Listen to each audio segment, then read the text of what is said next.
എനിക്ക് ദുബായിൽ കറവപ്പണിയായിരുന്നു. കറവപ്പണി പശുവിനെയല്ല, ഒട്ടകത്തിന്. 100 കോല് പൊക്കമുള്ള ഒട്ടകത്തിന് ഒരു വെയിലത്ത് കൈയെത്തിച്ച് കറന്ന് ഞാനുണ്ടാക്കിയ കാശ. എല്ലാ മലയാളികളും ഈത്തപ്പഴത്തിൽ നിന്ന് രസിക്കുമ്പോ നിങ്ങളൊക്കെ ഇത്രക്കിച്ചുള്ള റോബസ്റ്റ് നിന്ന് വിശപ്പടക്ക് ഞാനുണ്ടാക്കിയ കാശ. ഞാൻ നോക്കുമ്പോൾ ഒരു ഭീകരം പോലെ ഒരാൾ അവിടെ നിൽക്കുന്നു. ഈ ജോലിക്ക് നിന്ന ആളാ, ഏതൊരു രാജ്യക്കാരനായാലും. അന്ന് എത്ര വയസ്സായിരുന്നു? 30 വയസ്സുള്ളതുണ്ട്.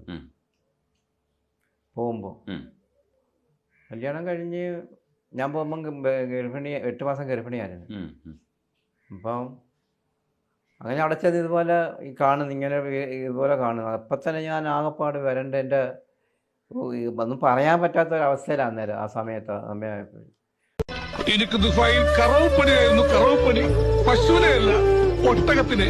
100 കോല് പൊക്കമുള്ള ഒട്ടകത്തിന് ഒരു വെയിലത്ത് കൈയെത്തിച്ച് കറന്ന്